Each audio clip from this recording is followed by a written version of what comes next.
Él la odiaba por abandonar al hombre que fue como un padre para él, un anciano que murió mirando por la ventana, esperándola. Ella lo despreciaba por ser un simple capataz, un extraño con ojos de juez que se creía dueño de su hogar y de sus recuerdos. Un testamento inesperado los condenó a vivir juntos, sin sospechar que el odio que sentían era solo una máscara para protegerse. Bajo el techo de la vieja casona del viñedo, el rencor del pasado y el deseo prohibido del presente se volverían una misma cosa, una tormenta de la que ninguno podría escapar. Antes de comenzar, dale like a este video, suscríbete al canal y comenta Agora ahí en Baixo desde donde lo estás viendo. Tu apoyo nos ayuda a contar historias más poderosas. Que tu vida esté llena de bendiciones si te suscribiste al botón de abajo que dice suscribirse o suscribirme. Ahora, comencemos. El aire en el despacho del abogado Ramírez era denso y olía a papel viejo y a café frío. Mateo apretaba las manos sobre sus rodillas, sintiendo la tela áspera de sus pantalones de trabajo contra la piel. Sus nudillos estaban blancos. Cada segundo que pasaba en esa silla de cuero, frente a la mujer que acababa de llegar de la ciudad, se sentía como una traición a la memoria de don Ramiro. La observó de reojo. Elena.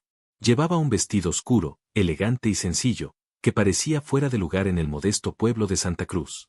Su cabello castaño caía sobre sus hombros y su rostro, aunque pálido y tenso, conservaba una belleza que a Mateo le resultó irritante. Era la nieta pródiga, la que había abandonado al viejo hacía 10 años y solo regresaba ahora, con el cuerpo aún tibio, para reclamar lo que creía suyo.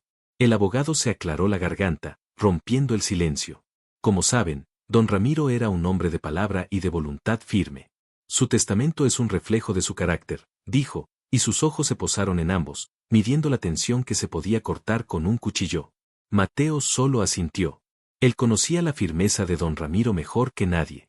Había sido su sombra, su aprendiz, el hijo que nunca tuvo.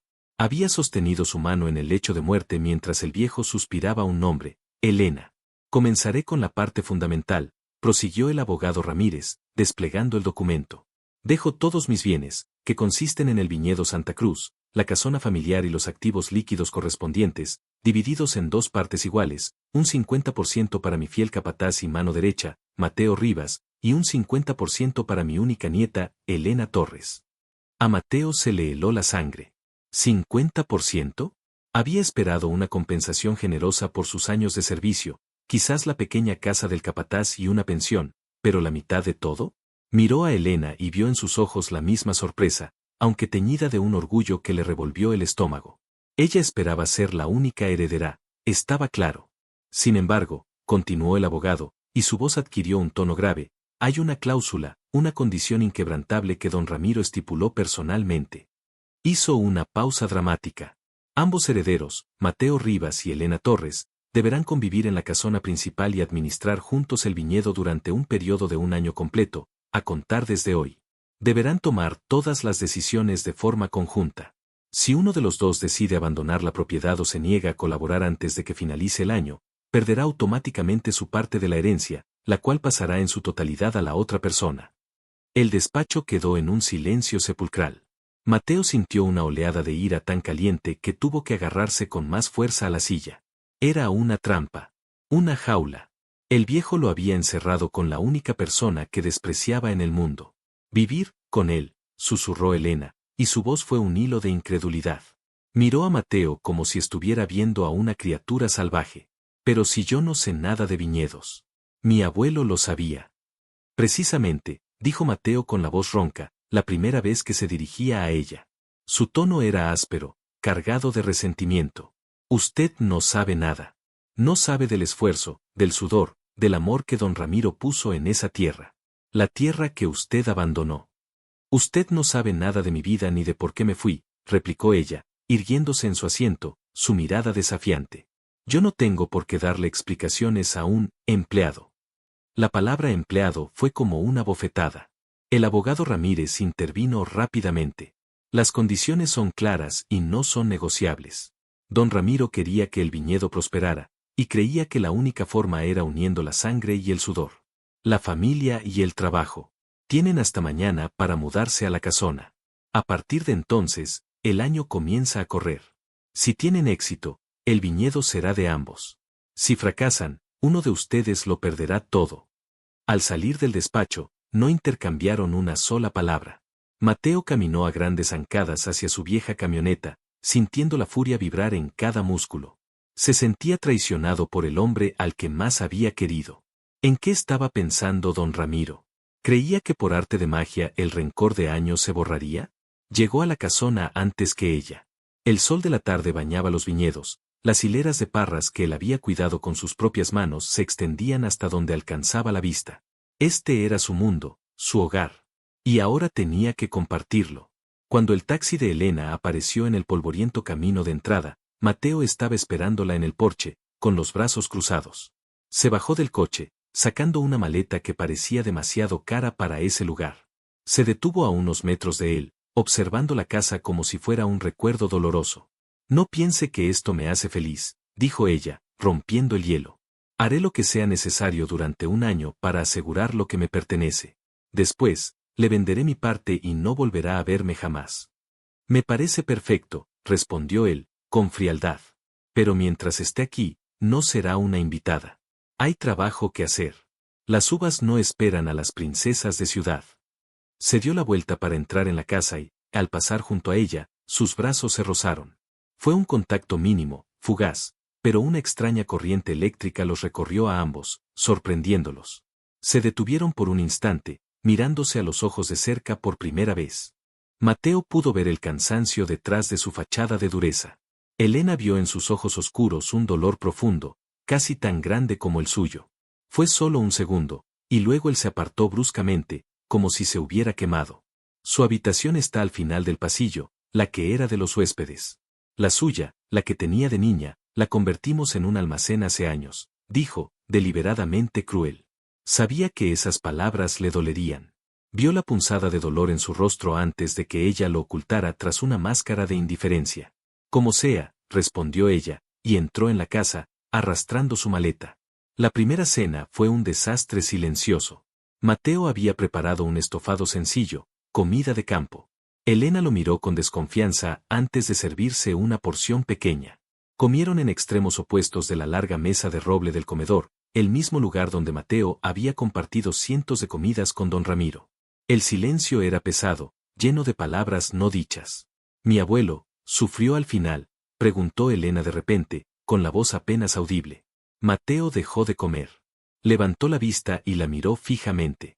«¿Ahora le importa?». «Siempre me importó», dijo ella, y había un temblor en su voz. «Pues no lo demostró mucho. Murió esperando una llamada suya.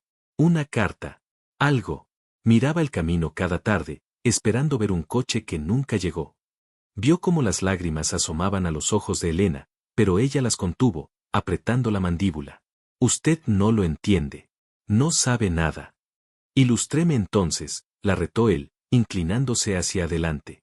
«Estoy obligado a vivir con usted. Al menos podría saber por qué mi mentor murió con el corazón roto». Elena se levantó bruscamente, tirando la silla hacia atrás. «No pienso discutir mi vida privada con usted. He venido a cumplir un contrato, nada más. Buenas noches». Y se fue, dejándolo solo con la comida a medio terminar y el eco de su propia crueldad resonando en el silencioso comedor. Más tarde esa noche, Mateo no podía dormir. Dio vueltas en la cama, el cuerpo cansado pero la mente en llamas. La presencia de Elena en la casa era un recordatorio constante de la pérdida de Ramiro y de la injusticia de su última voluntad. Se levantó y bajó a la cocina a por un vaso de agua. La casa estaba a oscuras, solo iluminada por el pálido resplandor de la luna que entraba por las ventanas. Al pasar por la biblioteca, vio una luz tenue que se filtraba por debajo de la puerta. Empujó la puerta con cuidado y la encontró allí. Estaba de pie frente a las estanterías, descalza, con un camisón de seda que contrastaba con el ambiente rústico de la habitación. Tenía un viejo álbum de fotos en las manos. Las lágrimas que había contenido durante la cena ahora corrían libremente por sus mejillas. Estaba tan absorta que no lo sintió llegar. Mateo se quedó paralizado en el umbral, observándola. La luz de la luna la envolvía, suavizando sus rasgos y haciendo que su dolor pareciera casi palpable. Por un momento, el capataz rudo y resentido desapareció, y solo quedó un hombre que veía a una mujer rota. Dio un paso hacia ella, sin saber qué decir. El crujido de la madera del suelo la sobresaltó. Se giró bruscamente, asustada, y se secó las lágrimas con rabia. «¿Qué hace aquí?». No puede una tener un momento de paz. Esta también es mi casa, respondió él, su voz más suave de lo que pretendía. Se acercó un poco más y vio la foto que ella estaba mirando. Era don Ramiro, mucho más joven, sosteniendo en brazos a una niña pequeña con una sonrisa que le faltaba un diente. Era ella. Lo extraña, afirmó Mateo, no como una pregunta, sino como una constatación. Claro que lo extraño, susurró ella, abrazando el álbum contra su pecho como un escudo. Más de lo que usted podría imaginar. Hubo un largo silencio. Mateo sintió un impulso extraño de consolarla, de poner una mano en su hombro, pero se contuvo. ¿Por qué, Elena? ¿Por qué no volvió? Él la adoraba. Ella levantó la vista, y sus ojos llorosos se encontraron con los suyos. Porque él me lo pidió, dijo en un susurro roto. El día que me fui, mi abuelo me hizo prometerle que no volvería. Dijo que era por mi bien, para protegerme de algo. Nunca me dijo de qué. Mateo se quedó sin palabras. Aquello no tenía ningún sentido. Ramiro, alejando a su nieta a la que tanto amaba, no cuadraba con el hombre que él conocía. Sintió como una grieta se abría en el muro de su resentimiento, dejando entrar una duda incómoda. Antes de que pudiera procesarlo, Elena se movió para pasar a su lado y volver a su habitación. En el espacio reducido entre la estantería y la mesa, sus cuerpos quedaron a milímetros de distancia. Él podía oler el aroma suave de su cabello y sentir el calor que emanaba de su piel. Ella tuvo que levantar la cabeza para mirarlo, y sus pechos rozaron su pecho por un instante. Con permiso, dijo ella, con la voz temblorosa, sin poder apartar la mirada. Él no se movió. La miró a los ojos y la respiración de ambos se entrecortó al mismo tiempo. Estaba tan cerca que podía contar las diminutas pecas en su nariz y ver el reflejo de la lámpara en sus pupilas dilatadas. Él olía a tierra, a trabajo duro y a un leve toque de vino, un aroma masculino y embriagador que la envolvió por completo. Él, por su parte, se vio perdido en la profundidad de sus ojos color avellana, ahora oscuros por la pena y la proximidad. El suave perfume floral que emanaba de su piel se mezcló con el olor a libros viejos de la biblioteca, creando una combinación extrañamente íntima. Sin pensarlo, sus ojos descendieron a sus labios, entreabiertos y húmedos por las lágrimas. Sintió un impulso primitivo y poderoso de inclinar la cabeza y probarlos, de silenciar sus penas y las suyas propias con un beso. Usted huele a problemas, susurró Mateo, su voz un murmullo ronco que vibró en el pecho de Elena. La frase era ruda, pero el tono era extrañamente posesivo, casi seductor. A Elena se le erizó la piel. Su corazón latía desbocado, no por miedo, sino por algo completamente diferente, algo que la asustaba aún más.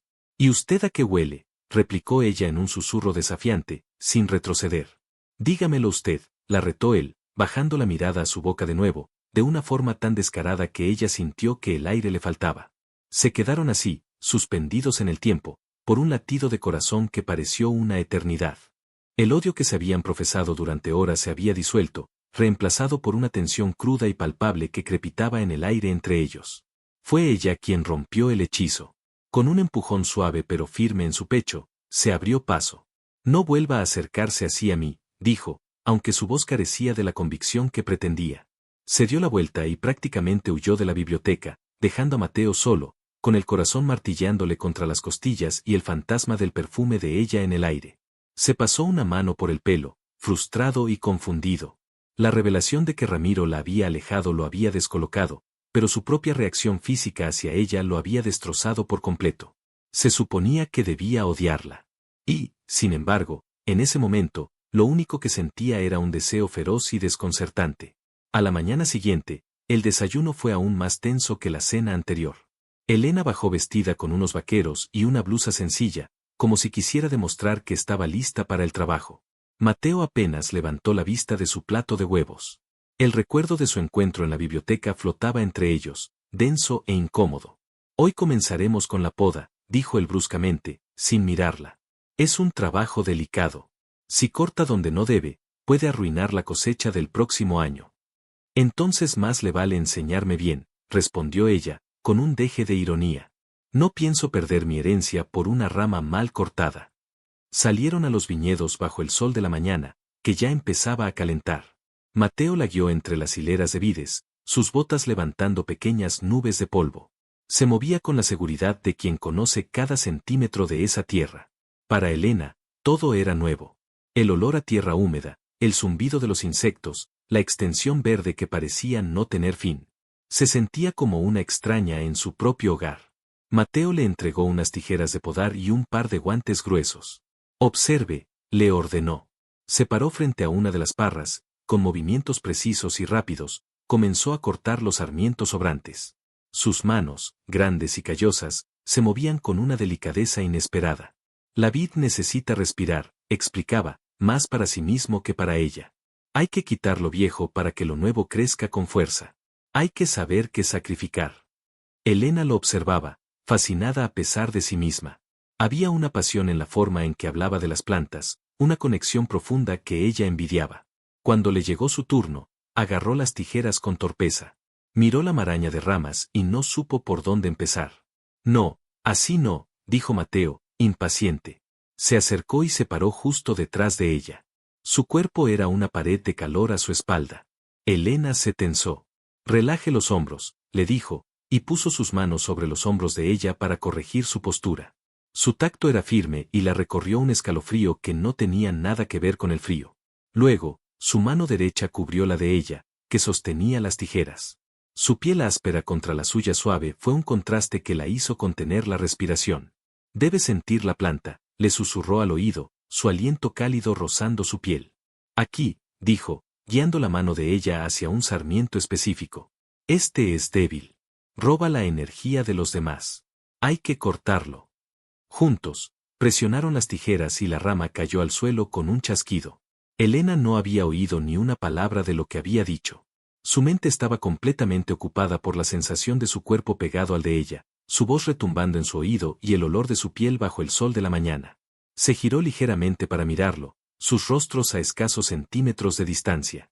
¿Entendió?, preguntó él, y sus ojos oscuros no miraban a la vid, sino a sus labios. Creo que necesito más práctica, susurró ella, incapaz de romper el contacto visual. Estaban a punto de cruzar esa línea invisible de nuevo cuando el sonido de un motor los interrumpió. Un lujoso coche deportivo, de un color plateado que deslumbraba bajo el sol, avanzaba lentamente por el camino hacia la casona. El coche era tan ajeno a ese paisaje como lo había sido Elena el día anterior. Mateo se apartó de ella bruscamente, como si lo hubieran descubierto haciendo algo prohibido. Su rostro se endureció. ¿Quién diablos es ese?, masculló. Del coche bajó un hombre alto, vestido con pantalones de lino y una camisa impecable. Llevaba gafas de sol de diseño y sonreía con la confianza de quien está acostumbrado a conseguir todo lo que quiere. Se dirigió hacia ellos con paso seguro. «Buenos días», dijo con una voz suave y educada. «¿Interrumpo algo? Busco a la dueña de esta propiedad, la señorita Elena Torres». Elena, todavía un poco aturdida por la cercanía de Mateo, dio un paso al frente. «Soy yo. ¿Y usted es?». El hombre se quitó las gafas de sol, revelando unos ojos azules y una sonrisa encantadora. «Ricardo Vargas, para servirle. Soy un inversor inmobiliario y, debo decir, su propiedad es aún más impresionante en persona que en las fotos». Le tendió la mano a Elena, ignorando por completo a Mateo. Elena, por inercia, se la estrechó. La mano de Ricardo era suave y cuidada. «Mucho gusto», dijo ella, confundida. No sabía que la propiedad estuviera en venta. «Oh, todo tiene un precio, señorita Torres. Y yo estoy dispuesto a pagar uno muy generoso», dijo Ricardo, sin soltarle la mano. Su mirada recorrió el viñedo y luego volvió a posarse en ella con una intensidad que la hizo sentir incómoda. «No solo la tierra es exquisita por aquí». Mateo dio un paso adelante, interponiéndose ligeramente entre ellos. El olor a tierra y sudor de su cuerpo contrastaba violentamente con la costosa colonia de Ricardo. «La señorita Torres y yo somos socios», dijo Mateo con la mandíbula apretada, enfatizando la palabra socios. «Y el viñedo no está en venta». Ricardo finalmente pareció reparar en la presencia de Mateo. Lo miró de arriba abajo con una pizca de desdén. «¿Y usted es?». «Soy el capataz». «Y el 50% de socio», respondió Mateo, su tono cargado de desafío. La sonrisa de Ricardo se amplió. «Ah, ya veo. El acuerdo del que me hablaron en el pueblo. Fascinante. Una situación muy pintoresca». Se volvió de nuevo hacia Elena, ignorando a Mateo una vez más. «Señorita Torres, Elena, si me permite. Sé que acaba de llegar, y debe ser abrumador. Me encantaría invitarla a almorzar al mejor restaurante del pueblo para discutir una propuesta que, le aseguro, le interesará mucho.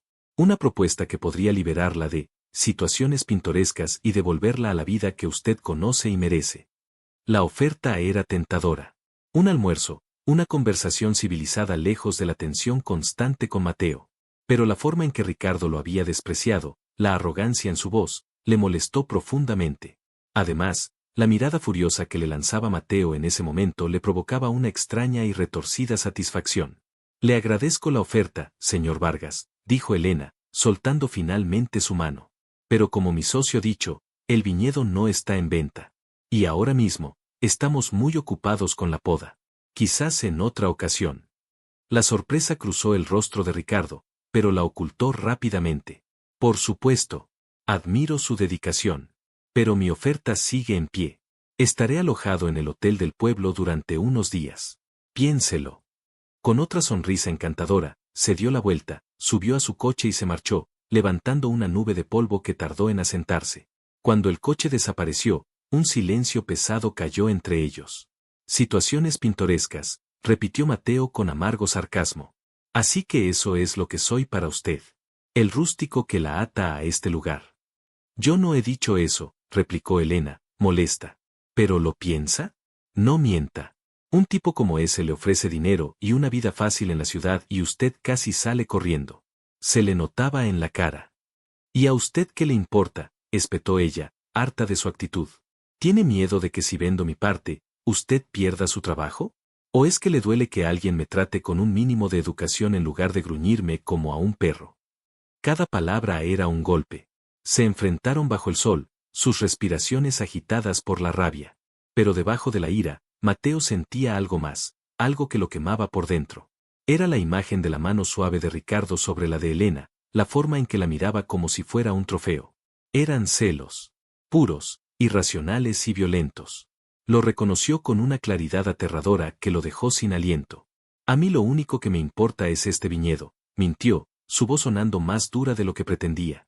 Me importa proteger el legado de don Ramiro de niñatas caprichosas y de buitres con coches deportivos. Así que coja sus tijeras y póngase a trabajar. Tiene 500 parras que podar antes de que termine el día. Ya que decidió quedarse, demuestre que sirve para algo más que para espantar a los pájaros. Sin esperar respuesta, se dio la vuelta y se alejó por la hilera de vides, sus hombros tensos de furia. La dejó sola, temblando de rabia y con las palabras de Ricardo resonando en su cabeza. Liberarla. Era exactamente lo que había querido. Pero por alguna razón, al ver la espalda de Mateo alejándose, sintió que ser libre de repente no sonaba tan atractivo como debería. El resto del día trabajaron en silencio, cada uno en un extremo de la parcela, el sol cayendo a plomo sobre ellos. Elena sentía cada músculo de su cuerpo protestar. Tenía ampollas en las manos y la espalda le dolía horrores. Miraba de reojo a Mateo, que trabajaba sin descanso, con un ritmo constante y eficiente, su camisa pegada a la espalda por el sudor. Había una fuerza bruta en él, una resistencia que la dejaba asombrada y, muy a su pesar, un poco admirada. Al final de la tarde, cuando el sol comenzaba a teñir el cielo de naranja y púrpura, ella apenas podía sostener las tijeras. Mateo se acercó y la observó. Había podado apenas una veintena de plantas, y el trabajo era tosco y desigual. Él suspiró. Basta por hoy, dijo, su voz carente de la dureza de antes. Solo sonaba cansado. Ella soltó las tijeras como si quemaran. No soy buena en esto. Nadie lo es al principio, admitió él. Recogió las herramientas y empezó a caminar de vuelta a la casa. Ella lo siguió, cojeando ligeramente. Se sentía humillada y agotada. El silencio entre ellos ahora no era hostil, sino simplemente vacío. Cuando llegaron a la casona, Elena fue directamente a su cuarto a darse una ducha. El agua caliente sobre sus músculos doloridos fue un alivio indescriptible. Cuando bajó a la cocina, envuelta en una bata, se encontró a Mateo de espaldas a ella, revolviendo algo en una sartén. El olor a ajo y aceite de oliva inundaba la estancia.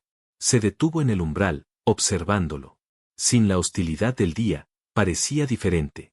Más joven, más vulnerable. Cuando se giró y la vio, sus ojos recorrieron su cuerpo, deteniéndose en sus piernas desnudas por debajo de la bata antes de volver a su rostro. Elena se sintió ruborizar y se apretó el cinturón de la bata. Pensé que no tendría fuerzas para cocinar, dijo él a modo de explicación. Había preparado pasta. Una comida sencilla.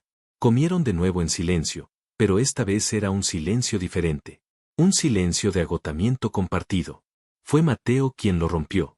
No debería haberle hablado así esta mañana, dijo, sin mirarla, concentrado en su plato. Elena levantó la vista, sorprendida por la disculpa. Lo de ese tipo, Vargas, me sacó de quicio. Lo noté, respondió ella, con una media sonrisa irónica. Parecía que iba a golpearlo. Lo consideré seriamente, admitió él, y por primera vez, una chispa de humor brilló en sus ojos oscuros antes de desaparecer. Ese tipo de hombres, vienen aquí pensando que pueden comprarlo todo. La tierra, la gente. No respetan nada. Supongo que está acostumbrado a que las mujeres caigan a sus pies, dijo Elena, recordando la sonrisa fácil de Ricardo. ¿Y usted? ¿Estuvo a punto de caer? Preguntó Mateo, su tono repentinamente serio, su mirada clavada en la de ella, intensa y penetrante. La pregunta la tomó por sorpresa. Sintió de nuevo el calor subiendo por su cuello. Recordó su desdén por Mateo y la oferta de liberarla. Pero también recordó la desagradable sensación posesiva en la mirada de Ricardo. Digamos que su falta de modales me hizo cambiar de opinión, respondió ella, eligiendo cuidadosamente sus palabras. Una lenta sonrisa se dibujó en los labios de Mateo. Era una sonrisa pequeña, casi imperceptible, pero transformó su rostro por completo. El capataz rudo y amargado se desvaneció por un instante, revelando a un hombre increíblemente atractivo. A Elena se le aceleró el corazón. Terminaron de cenar y, por un acuerdo tácito, recogieron los platos juntos. Se movían en la pequeña cocina con una sincronía extraña, sus cuerpos rozándose de vez en cuando, enviando pequeñas descargas eléctricas a través de su piel. Mientras Elena lavaba los platos, una copa se le resbaló de las manos enjabonadas y cayó al suelo, rompiéndose en 1000 pedazos. «¡Maldita sea!», exclamó, agachándose instintivamente para recoger los trozos. «¡Cuidado! No toque eso», le ordenó Mateo, agachándose a su lado. Sujetó su mano antes de que pudiera tocar un trozo afilado. Sus dedos, callosos y fuertes, envolvieron los de ella, finos y ahora temblorosos. Ambos se quedaron quietos, arrodillados en el suelo de la cocina, con las manos entrelazadas entre los cristales rotos. La luz cálida de la cocina los envolvía. Desde esa perspectiva, tan cerca del suelo, el mundo parecía haberse reducido a ese pequeño espacio, a ese contacto. Mateo levantó la vista del cristal roto y la miró. «Se podría haber cortado», dijo en un susurro. «No pensaba», respondió ella, su voz igualmente baja, perdida en la intensidad de su mirada. Lentamente, él llevó su mano a la mejilla de ella. Su pulgar áspero acarició su piel suave, justo debajo del ojo. Fue un gesto tierno, protector, tan inesperado que a Elena le robó el aliento. Él se inclinó hacia ella, cerrando el espacio que lo separaba. Elena no se apartó. No quería hacerlo. Su corazón martilleaba en sus oídos, una mezcla de miedo y anticipación. Sus párpados se cerraron mientras él se acercaba más y más, su aliento cálido mezclándose con el de ella. Estaba a punto de besarla. Estaban a milímetros de distancia cuando el teléfono de la casa, un viejo aparato colgado en la pared, sonó con un estruendo estridente que los hizo saltar a ambos como si los hubieran electrocutado. Se separaron bruscamente, el hechizo roto. Mateo se puso de pie de un salto, maldiciendo en voz baja, mientras Elena seguía arrodillada en el suelo, temblando. «Sí», ladró Mateo al auricular. Escuchó durante un momento, su rostro transformándose de la frustración a la preocupación. «Entiendo, sí, claro, voy para allá ahora mismo». Colgó el teléfono y se pasó las manos por el pelo. «¿Qué ocurre?», preguntó Elena, poniéndose de pie. «Una helada», dijo él, con la voz tensa. El pronóstico cambió, se adelantó. Si la temperatura baja demasiado esta noche, perderemos todos los brotes nuevos. Toda la cosecha del año podría arruinarse. La gravedad de sus palabras la golpeó con fuerza. ¿Qué vamos a hacer? Hay que encender los aspersores antiheladas y los calentadores en toda la parcela norte. Es un trabajo de toda la noche. Se dirigió hacia la puerta, agarrando una chaqueta gruesa del perchero. «Usted quédese aquí. No podría ayudar». «Claro que puedo», protestó ella, la adrenalina reemplazando su fatiga. «Son 50 hectáreas. No puede hacerlo solo. No me quedaré de brazos cruzados mientras mi herencia se congela. Dígame qué tengo que hacer». Mateo se detuvo y la miró. Vio en sus ojos una determinación que no le había visto antes. No era la princesa de ciudad que se quejaba del trabajo duro. Era la nieta de Ramiro, con el fuego y la terquedad de su abuelo en la mirada. Asintió a regañadientes. De acuerdo. Póngase la ropa más abrigada que tenga y unas botas. Nos espera una larga noche. Pasaron las siguientes horas luchando codo con codo en la oscuridad helada del viñedo. La temperatura caía en picado y un manto de niebla helada comenzaba a cubrir el suelo. Mateo le enseñó cómo activar los enormes ventiladores que mezclaban el aire más cálido de las capas superiores con el aire frío de abajo, y cómo encender los pequeños calentadores de parafina que colocaban estratégicamente entre las hileras. Era un trabajo agotador y repetitivo. El frío se le metía en los huesos a Elena, sus manos estaban entumecidas a pesar de los guantes, y sus músculos, ya doloridos, gritaban de protesta. Pero siguió adelante, movida por una fuerza que no sabía que tenía. Ver a Mateo trabajar era una lección de pura voluntad. Se movía con una urgencia controlada, su aliento formando nubes blancas en el aire frío, sus ojos escrutando constantemente los termómetros repartidos por el campo. A pesar de la crisis, parecía estar en su elemento, un general defendiendo su territorio. En un momento, mientras luchaban con una válvula atascada en uno de los aspersores, Elena resbaló en un trozo de barro helado. Estaba a punto de caer cuando los brazos de Mateo la rodearon por la cintura, sujetándola con fuerza contra su cuerpo. La tengo, dijo él, su rostro a centímetros del suyo, ambos sin aliento. A pesar del frío glacial, ella sintió una oleada de calor recorrerla. Podía sentir la dureza de su pecho contra su espalda, la fuerza de sus brazos protegiéndola. Se quedaron así un segundo más de lo necesario, envueltos en la oscuridad y el ruido de los ventiladores. Gracias, susurró ella. Él solo asintió, ayudándola a recuperar el equilibrio antes de soltarla, aunque sus manos parecieron dudar un instante antes de apartarse. Continuaron trabajando hasta que los primeros rayos del alba tiñeron el horizonte. Agotados, sucios y helados hasta los huesos, finalmente se detuvieron. La temperatura había comenzado a subir. Lo habían logrado. Los brotes estaban a salvo. Regresaron a la casona en silencio, caminando uno al lado del otro mientras el sol nacía sobre los viñedos. Entraron en la cocina y se quedaron allí, sin saber qué hacer o decir. La tensión sexual de la noche anterior se había transformado en algo diferente, un compañerismo forjado en la adversidad, un respeto mutuo ganado a pulso. Hicimos un buen equipo, dijo Elena en voz baja, rompiendo el silencio. Sí, admitió Mateo, mirándola. Tenía la cara manchada de hollín y el pelo revuelto, pero a Elena nunca le había parecido más atractivo. Usted, me sorprendió esta noche, Elena. Yo también me sorprendí, confesó ella. Sin previo aviso, él dio un paso hacia ella y, con una suavidad que la dejó sin aliento, levantó su mano y rozó con el pulgar una mancha de grasa en su mejilla. El gesto fue tan íntimo, tan tierno, que Elena sintió que las rodillas le flaqueaban. Se quedaron mirándose a los ojos, el agotamiento desapareciendo, reemplazado por la misma corriente eléctrica que había crepitado entre ellos desde el principio. Esta vez, no hubo teléfono que los interrumpiera. Lentamente, Mateo inclinó la cabeza y la besó.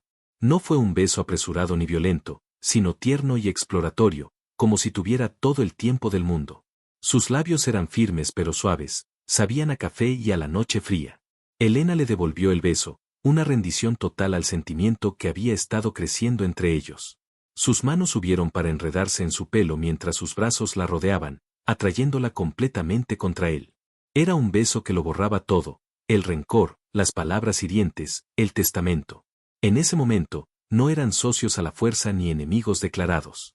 Eran solo un hombre y una mujer que se habían encontrado en medio del dolor y la desconfianza, y que estaban descubriendo algo poderoso y aterrador en el proceso.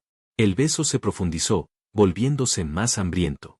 Mateo la levantó y la sentó sobre la encimera de la cocina, colocándose entre sus piernas. Sus manos exploraron su cuerpo, trazando la curva de su espalda por debajo de la gruesa chaqueta. Elena arqueó el cuello, dándole más acceso, mientras sus dedos torpes intentaban desabrochar los botones de la camisa de él. Un gemido escapó de sus labios cuando él gruñó su nombre contra sus labios, un sonido gutural, a medio camino entre el deseo y la desesperación. Elena, dijo, como si la palabra fuera a la vez una oración y una maldición. Ella respondió tirando suavemente de su pelo, acercándolo más, necesitando sentir cada centímetro de él. Se olvidó del frío, del cansancio, de la herencia y de la rabia. Solo existía él, sus manos, su boca, y un calor que se extendía desde su vientre, amenazando con consumirla por completo. Él bajó sus besos a su mandíbula, a su cuello, encontrando el punto sensible justo debajo de su oreja. Ella jadeó, arqueándose contra él. Mateo, no deberíamos, susurró ella, aunque sus acciones decían todo lo contrario. Sus manos ya estaban bajo su camisa, sintiendo la piel caliente y los músculos tensos de su espalda. Lo sé, respondió él con la voz ronca contra su piel, enviando un escalofrío por todo su cuerpo. Te he odiado desde antes de conocerte. Y te he deseado desde el primer segundo que te vi, bajando de ese taxi con tus aires de reina. La confesión la golpeó con la fuerza de un puñetazo. Yo, te he despreciado, admitió ella en un susurro entrecortado.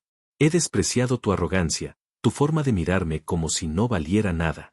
Porque cuando te miro, dijo él, levantando la cabeza para mirarla a los ojos, su mirada ardiendo con una intensidad que la hizo temblar, veo la única cosa que podría hacerme perder el control. Y eso me aterra. Sin más palabras, volvió a besarla, un beso que ya no era tierno, sino posesivo, hambriento. Sus manos subieron desde su cintura, ahuecando sus pechos por encima de la ropa. Elena gimió en su boca. Era demasiado. Demasiada sensación, demasiado sentimiento. La noche de lucha por el viñedo había derribado todas sus defensas, dejándolos vulnerables y crudos el uno al otro. Él la levantó de la encimera como si no pesara nada, sin romper el beso, y la llevó hacia el interior de la casa, subiendo las escaleras a trompicones, tropezando con sus propias ropas que se quitaban por el camino. No llegaron a ninguna habitación en particular, sino que se detuvieron en el oscuro y silencioso salón principal, iluminado solo por la pálida luz del amanecer que se colaba por las altas ventanas. Él la tumbó sobre la vieja alfombra persa que había pertenecido a sus abuelos, y por un momento, la crudeza de la situación la asustó. Pero entonces él se tumbó a su lado, la miró a los ojos y acarició su rostro con una ternura que desmentía la urgencia de su cuerpo. Aquí, contigo, susurró él. Y eso fue todo lo que ella necesitó. Se entregaron el uno al otro con la desesperación de dos náufragos que finalmente encuentran tierra firme. Fue torpe, intenso y absolutamente perfecto. La culminación de días de tensión, de miradas robadas, de palabras no dichas y de una atracción tan potente que era inútil luchar contra ella. Cuando terminaron, se quedaron abrazados sobre la alfombra, la luz del amanecer bañándolos, sus respiraciones volviendo lentamente a la normalidad. El silencio que se instaló entre ellos no era incómodo. Era un silencio lleno, pesado de significado. Elena apoyó la cabeza en el pecho de Mateo, escuchando los latidos de su corazón. ¿Y ahora qué?, susurró ella al cabo de un largo rato. Mateo tardó en responder. Su mano acariciaba su pelo distraídamente. No lo sé, admitió con una sinceridad brutal. Solo sé que odiarte va a ser mucho más difícil a partir de ahora. Ella soltó una pequeña risa, que sonó extraña en la quietud de la mañana. Para mí también. Se quedaron así hasta que el sol subió por completo, pintando el salón de colores cálidos. El mundo exterior, con sus problemas y sus cláusulas testamentarias, pareció desvanecerse. Pero no podía durar. El sonido de los primeros trabajadores llegando al viñedo los devolvió a la realidad. Se vistieron rápidamente, sin mirarse a los ojos, la intimidad de la noche reemplazada por una nueva e incómoda torpeza. Voy a preparar café, dijo Mateo, saliendo del salón. Elena se quedó sola, con el cuerpo dolorido por el trabajo y el amor, y la mente en un torbellino. ¿Qué habían hecho? ¿Había sido un error monumental o la única decisión correcta que había tomado desde que había vuelto? En la cocina, Mateo se apoyó en el fregadero, mojándose la cara con agua fría. Se miró en el pequeño espejo colgado en la pared. Vio al mismo hombre de siempre, pero se sentía como un extraño. La había juzgado, la había condenado sin conocerla. Y ahora, después de haberla tocado, de haberla sentido temblar en sus brazos, todo su resentimiento se sentía vacío y estúpido.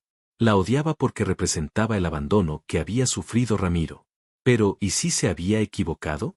¿Y si la historia que él se había contado a sí mismo era solo una parte de la verdad? Cuando Elena bajó, el café ya estaba hecho. Él le sirvió una taza sin decir palabra.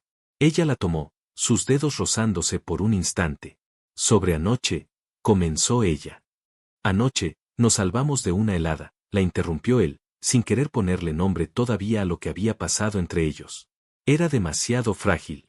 Deberíamos ir a revisar los daños, si es que hay alguno. Ella asintió, agradecida por el aplazamiento. Necesitaban tiempo. Tiempo para entender qué significaba esa nueva conexión en medio de su acuerdo forzado. Los días que siguieron fueron extraños. Trabajaban juntos, pero ahora había una conciencia constante del cuerpo del otro. Un roce casual de manos al pasarse una herramienta, una mirada que se prolongaba un segundo más de lo necesario. La hostilidad había desaparecido, reemplazada por una tensión cargada de deseo no resuelto. A veces, por la noche, se encontraban en la biblioteca o en la cocina, y hablaban. Hablaban de todo y de nada. Del viñedo, de libros que habían leído, de ciudades que ella había visitado. Lentamente, dolorosamente, empezaban a conocerse. Elena descubrió que debajo de la fachada ruda de Mateo había un hombre inteligente, con una pasión por la tierra que era casi poética. Él, por su parte, descubrió que la princesa de ciudad era tenaz, increíblemente resistente y poseía una curiosidad voraz por aprender todo sobre el proceso del vino. Pero no volvieron a tocarse. Era como si ambos supieran que si cruzaban esa línea de nuevo, no habría vuelta atrás. Un día, mientras revisaban las cuentas en el despacho de Ramiro, Elena encontró un pequeño cajón cerrado con llave en el escritorio. ¿Qué hay aquí?, preguntó. Mateo se encogió de hombros. Ni idea. Ramiro siempre lo mantenía cerrado. Dijo que eran cosas personales. La curiosidad pudo con ella. Después de buscar en varios lugares, encontraron un manojo de llaves viejas en una lata de tabaco en la estantería. La tercera llave encajó. Dentro del cajón, no había papeles importantes ni dinero. Había un paquete de cartas, atadas con una cinta de seda descolorida, y una pequeña caja de madera. Elena cogió las cartas. La caligrafía era la de su abuelo. Eran borradores de cartas dirigidas a ella, cartas que nunca había enviado. Mi querida Elena, leyó en voz alta, su voz temblándose. Cada día que pasas lejos es una espina en mi corazón.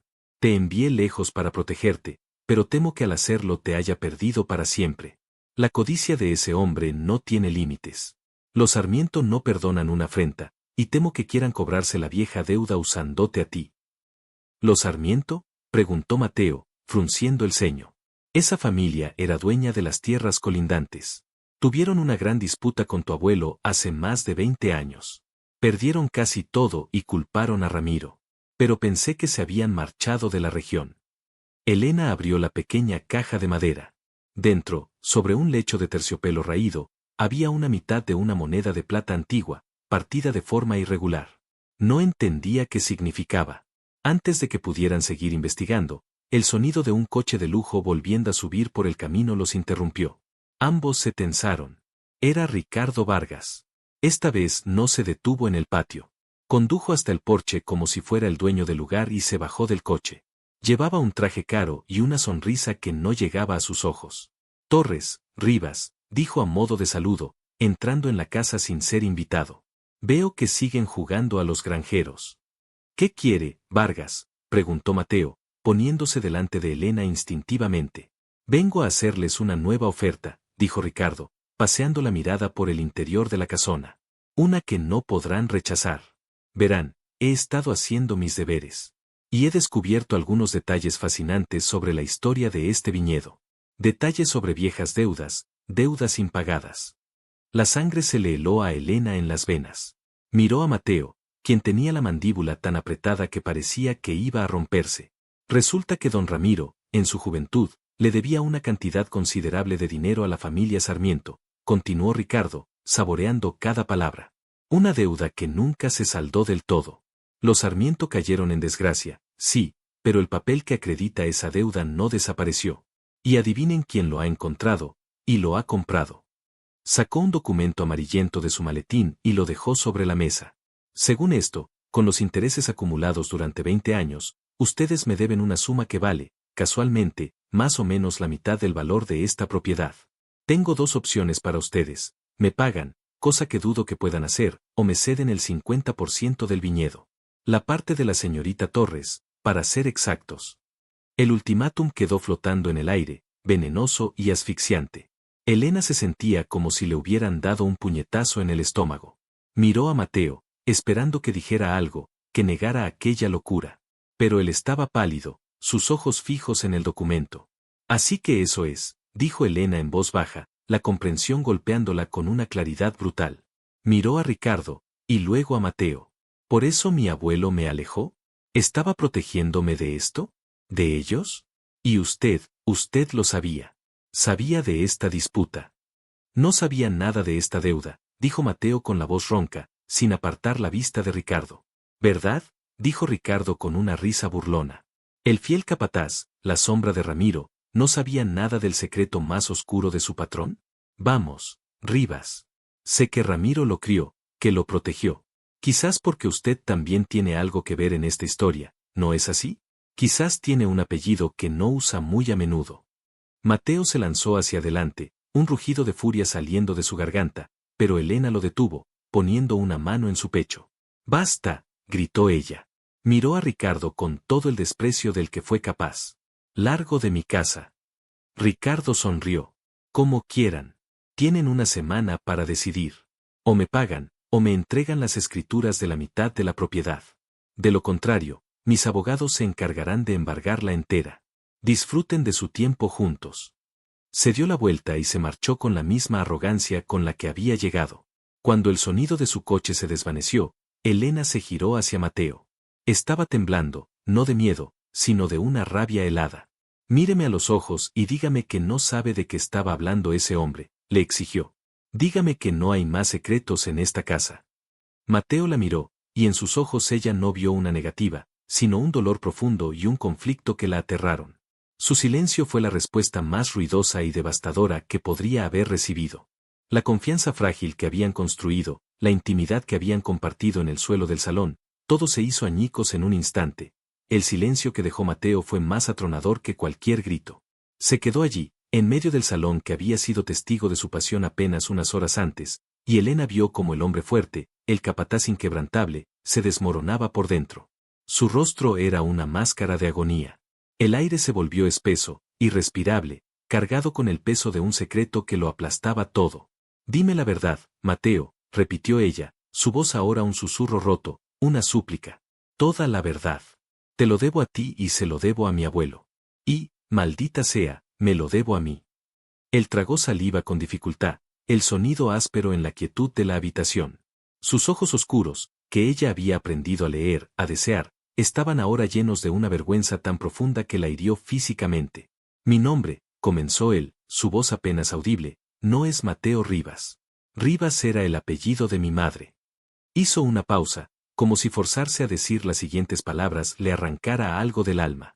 «Mi nombre completo es Mateo Sarmiento Rivas». Elena sintió como si el suelo se abriera bajo sus pies. Sarmiento. El nombre de la carta de su abuelo. El nombre de los enemigos, de la amenaza. Retrocedió un paso, el gesto puramente instintivo, una reacción de autoprotección. La mano que antes había descansado en su pecho ahora se sentía quemada, traicionada. Eres uno de ellos», susurró ella, la incredulidad tiñendo cada sílaba. «El hijo del enemigo de mi abuelo, viviendo en su casa, trabajando su tierra». «Yo no soy como ellos», exclamó él, el dolor convirtiéndose en una súplica desesperada. Dio un paso hacia ella, pero se detuvo cuando ella retrocedió de nuevo. «Mi padre se consumió en el odio, en el rencor por haber perdido sus tierras en una mala apuesta que él mismo hizo. Culpó a tu abuelo de todas sus desgracias. Viví mi infancia escuchando veneno, planes de venganza. Cuando mi padre murió y mi familia se desmoronó, mi madre, enferma y desesperada, me trajo aquí. Le suplicó a don Ramiro que me acogiera, que me salvara de ese legado de odio. Y tu abuelo, ese hombre al que mi padre había calumniado durante años, me abrió su puerta. Me dio un hogar, un trabajo, un propósito. Me crió como a un hijo, con una condición, que dejara el apellido Sarmiento atrás, que me convirtiera en un hombre de bien, un hombre de la tierra, no un hombre del rencor». Las lágrimas corrían por las mejillas de Elena sin que ella se diera cuenta. La traición era tan compleja, tan enrevesada, que no sabía dónde empezaba el engaño y terminaba la protección. «¿Y la deuda?», preguntó ella, su voz temblando de rabia y de dolor. «También es mentira». «No. La deuda era real», admitió él, bajando la cabeza. «Tu abuelo intentó pagarla durante años, pero mi familia se negaba a aceptar el dinero.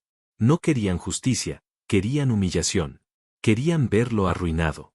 Cuando volví a tener contacto con lo que quedaba de mi familia, me enteré de que Ricardo, un primo lejano que heredó toda la malicia familiar, se había obsesionado con esa deuda, la veía como un boleto para recuperar el antiguo poder.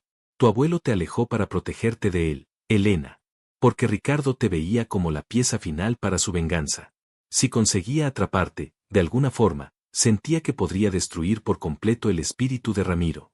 Y tú dejaste que yo te odiara, que te llamara un simple empleado, que creyera que no eras nadie, dijo ella, las piezas encajando de una manera horrible. Dejaste que yo viviera en la ignorancia, en mi propia casa. Porque te amo, gritó él finalmente, la confesión saliendo de sus labios como un torrente de lava, una verdad que había mantenido reprimida durante años. La palabra resonó en el salón, suspendida entre ellos, tan chocante y poderosa que los dejó a ambos sin aliento. Te he amado desde las historias que Ramiro me contaba sobre ti, la niña de las trenzas que corría por estos viñedos.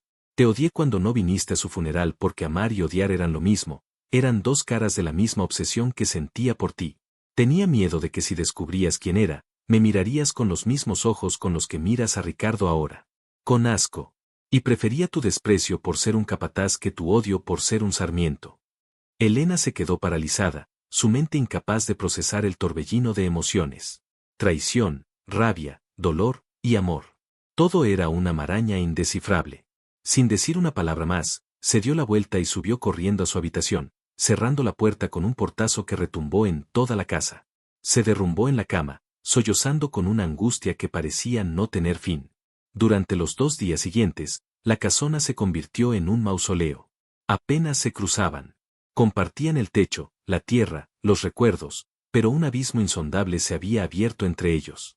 Mateo parecía un fantasma, su rostro demacrado, sus ojos hundidos. Seguía trabajando, pero de forma mecánica, sin la pasión que lo caracterizaba. Elena, por su parte, pasaba las horas encerrada en el despacho, revolviendo los papeles de su abuelo, buscando algo, cualquier cosa que le diera sentido a esa locura. Se sentía sola y perdida. Consideró la idea de rendirse, de llamar a Ricardo, entregarle su parte y marcharse para siempre. Pero la idea de dejar a Mateo solo para enfrentar a ese buitre, la idea de abandonar el legado que su abuelo le había encomendado a ambos, le revolvía el estómago. Al tercer día, con el corazón encogido, volvió a abrir el cajón secreto. Miró la pila de cartas sin enviar y la pequeña caja de madera. Esta vez, algo llamó su atención. Debajo del forro de terciopelo de la caja, había un pequeño bulto. Con los dedos temblorosos, levantó la tela raída. Había un doble fondo. Y dentro, otra mitad de moneda, idéntica a la primera, y una carta doblada, esta con su nombre escrito en la familiar caligrafía de su abuelo. Con el corazón en un puño, la desdobló. Mi queridísima Elena, comenzaba. Si estás leyendo esto, significa que el secreto ha salido a la luz y que yo ya no estoy allí para guiarte. Perdóname por el engaño, pero lo hice por amor. El chico, Mateo, llegó a mí como un animalito herido, lleno del veneno de su padre. Pero yo vi en sus ojos el alma de su madre, una buena mujer atrapada en una mala familia. Criarlo ha sido el mayor desafío y el mayor regalo de mi vida. He intentado protegerlo de su pasado y protegerte a ti de la codicia de su familia. Estas 2 mitades de moneda son el símbolo de una promesa que le hice a su madre antes de que muriera, que criaría a Mateo como un Rivas, como un hombre de bien, y que algún día las 2 mitades de nuestras familias, rotas por el odio, volverían a unirse. Mi último sueño, mi niña, no era solo que salvaras este viñedo, sino que fueras tú quien uniera las monedas. Sé que te he puesto en una situación imposible, pero veo la forma en que él te mira, incluso cuando creía odiarte. Y veo la fuerza en ti. El odio es un fuego que se consume a sí mismo. Solo el amor puede construir algo que perdure. Confía en tu corazón. Él es la mejor parte de mí, la mejor parte de su madre, y su única salvación es tu perdón. Elena dejó caer la carta, las lágrimas empañando las palabras de su abuelo. Sintió una oleada de claridad, de comprensión. Ya no sentía la rabia de la traición, sino el peso del sacrificio de su abuelo y el dolor de Mateo. El amor que habían compartido no era una mentira construida sobre secretos, era la verdad que los secretos habían intentado ocultar. Cogió las 2 mitades de la moneda y la carta y salió del despacho. Buscó a Mateo y lo encontró en la bodega, sentado en un viejo barril, con la cabeza entre las manos, la viva imagen de la derrota. Se acercó a él en silencio y le tendió las 2 mitades de la moneda. Él levantó la vista, sus ojos enrojecidos y vacíos. Vio las monedas y la carta en su mano y comprendió. Lo encontraste, susurró. Él quería que estuviéramos juntos, dijo Elena, su voz suave pero firme. Él creía que podíamos acabar con esto. Creía en nosotros. Mateo se puso de pie. Elena, lo siento tanto. Debí decírtelo. Cada día era una tortura. Lo sé, dijo ella, dando el último paso que lo separaba. Puso las 2 mitades de moneda en la palma de su mano y luego cubrió su mano con la suya. Ya no importa el pasado. Lo único que importa es lo que hagamos ahora. Juntos. Él la miró, un atisbo de esperanza luchando por salir de su desesperación. Ricardo vendrá mañana. Se acaba el plazo. Pues que venga, dijo Elena con una nueva determinación en su voz. ¿Y qué le diremos?, preguntó él. Elena se puso de puntillas y le dio un beso suave en los labios. Que se vaya al infierno. Y que si quiere este viñedo, tendrá que pasar por encima de los dos. Juntos. Me da igual ser Torres, Rivas o Sarmiento. Solo quiero ser tuya, Mateo. Un sollozo se escapó del pecho de Mateo, un sonido de alivio, de redención. La abrazó con fuerza, hundiéndose en su pelo, respirando su aroma como si fuera aire después de ahogarse. Te amo, le dijo contra el cuello. Dios, Elena, cómo te amo. Se quedaron abrazados durante un largo rato, recomponiendo las piezas rotas de su confianza, solidificando su amor en una promesa silenciosa. Al día siguiente, esperaron a Ricardo en el porche, sentados uno al lado del otro, con las manos entrelazadas. Cuando su coche de lujo apareció, se pusieron de pie, un frente unido. Bueno, dijo Ricardo, bajando del coche con su sonrisa de depredador. ¿Han tomado una decisión inteligente? ¿Dónde firmo? No va a firmar nada, Ricardo, dijo Elena, su voz fría como el acero. Hemos estado hablando con el abogado Ramírez. Resulta que las deudas de este tipo prescriben a los 20 años. Y la suya prescribió hace exactamente 6 meses. El documento que tiene no vale ni el papel en el que está escrito. La sonrisa de Ricardo se congeló. ¿Qué? Eso es imposible. Mi abuelo no era tonto, intervino Mateo, su voz firme y segura. Sabía que solo tenía que esperar. Por eso te dio largas, por eso aguantó tus amenazas. Nos dejó este problema no como una carga, sino como una prueba. Para ver si el odio de tu familia era más fuerte que la oportunidad que nos estaba dando de construir algo nuevo. La cara de Ricardo se contrajo en una mueca de furia. ¿Crees que esto se acaba aquí, primo? Escupió, la palabra primo cargada de veneno. Esto es por la sangre, por el honor de la familia. Mi familia es ella, dijo Mateo, apretando la mano de Elena. Y mi honor está en esta tierra que tu familia despreció. Se acabó, Ricardo. Ha perdido. Ahora, lárguese de nuestra propiedad. Ricardo los miró, su rabia impotente rebotando contra el muro de serenidad que ambos proyectaban. Por primera vez, parecía pequeño, patético. Sin decir una palabra más, se subió a su coche y se marchó, esta vez levantando un polvo de derrota que supo a victoria. Cuando el coche desapareció, Mateo y Elena se giraron para mirarse. Una enorme sonrisa se extendió por los labios de Elena. Vio su cara, dijo riendo. Mateo también se rió, una risa profunda y sincera que Elena nunca le había oído. La levantó en brazos y la hizo girar. Lo hicimos, gritó él contra el cielo azul. Lo hicimos. La bajó lentamente, y sin dejar de mirarla a los ojos, la besó. Fue un beso de triunfo, de liberación y de un amor tan profundo que ambos sabían que duraría para siempre. Unos años más tarde, el viñedo Santa Cruz era más próspero que nunca. Un nuevo vino, llamado El Legado de Ramiro, ganaba premios en todo el país. Mateo y Elena se habían casado en una ceremonia sencilla, bajo el roble más antiguo de la propiedad, rodeados de los trabajadores que se habían convertido en su familia. Una tarde de otoño, mientras el sol se ponía tiñendo de oro las hojas de las parras, Elena estaba sentada en el porche, meciéndose suavemente. Mateo se acercó por detrás y le rodeó los hombros, besando su sien. Le entregó una copa de mosto sin alcohol. Para la futura madre de mis hijos, susurró él en su oído. Elena sonrió y se apoyó en él, colocando una mano sobre su vientre, ya ligeramente abultado. Nuestro hijo o hija tendrá los mejores padres del mundo. Y crecerá en un lugar donde el amor es más fuerte que cualquier mal recuerdo. Mateo se arrodilló frente a ella y le besó el vientre con reverencia. Crecerá sabiendo que los apellidos no definen a una persona, sino sus actos. Y que un hogar se construye con perdón y compasión. La dejó por una obsesión, el rencor que heredó y un miedo ciego a la verdad, creyendo que su secreto era la única forma de protegerla y protegerse. Pero cuando la vio luchar por él, por su legado común, cuando sintió la fuerza de su perdón, comprendió que el verdadero legado no estaba en la tierra, sino en el corazón valiente de esa mujer. La historia de Mateo y Elena es un poderoso recordatorio de que las viejas deudas del odio solo se pueden pagar con el amor del presente.